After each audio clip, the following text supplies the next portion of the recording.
বসে তার মা লাশকে একটা প্রশ্ন করলো।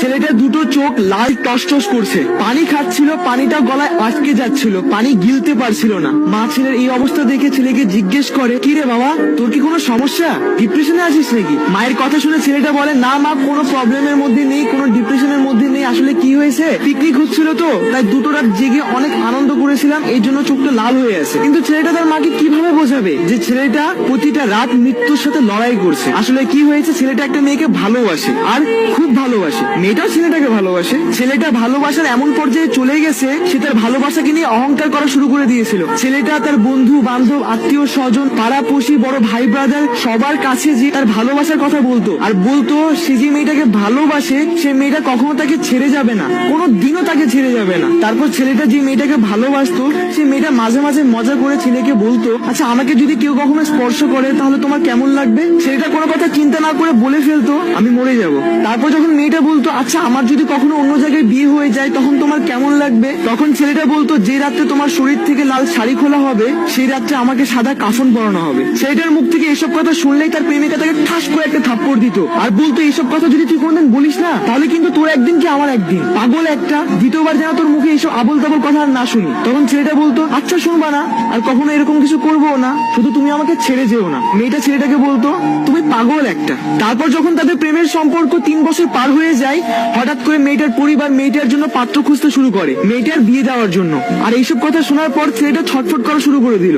তারপর মেয়েটার পরিবার মেয়েটার জন্য পাত্র খোঁজা শুরু করে দেয়, আর ছেলেটার চাকরি খোঁজা শুরু করে দেয়। মেয়েটার পরিবার একটার পর একটা পাত্র খুঁজতে থাকে, আর ছেলেটা একটার পর একটা চাকরি খুঁজতে থাকে। এন্ড এট দ্য এন্ড মেয়েটার পরিবার মেয়েটার জন্য ভালো পাত্র পেয়ে যায়, কিন্তু ছেলেটা ভালো কাজ, ভালো চাকরি পায় না। তারপর যখন পছন্দ করা পাত্রর সাথে মেয়েটার বিয়ের সময় চলে আসে, তখন মেয়েটা ছেলেটার কাছে এসে বলে, দেখো টাকা ছাড়া তো জীবন চলা একদম অসম্ভব ব্যাপার, জীবন চলার জন্য একটু হলেও টাকা দরকার, তা না হলে কোনো কিছু সম্ভব না। তখন ছেলেটা বলে, প্লিজ তুমি একটু অপেক্ষা করো, আমি একটা না একটা ব্যবস্থা করেই ফেলবো, এভাবে আমাকে ছেড়ে যেও না প্লিজ। তখন মেয়েটা বললো, এভাবে আর কতদিন চলবে? দেখো সবার পরিবারে একটা ইচ্ছে থাকে, আর আমিও বড় হচ্ছি, এইভাবে আর কতদিন চলবে?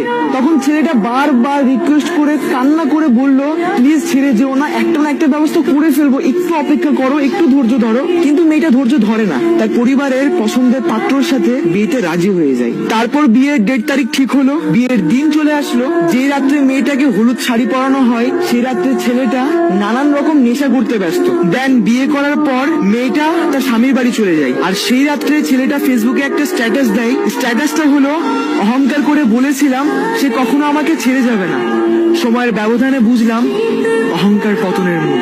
আর এইটাই ছিল ছেলেটার লাস্ট ফেসবুক স্ট্যাটাস, আর হয়তোবা লাস্ট মনের কথা। তারপর সেই রাত্রে মেয়েটার শরীর থেকে লাল শাড়ি খোলা হচ্ছিল, আর ছেলেটাকে সাদা কাফনে মোড়ানো হচ্ছিল।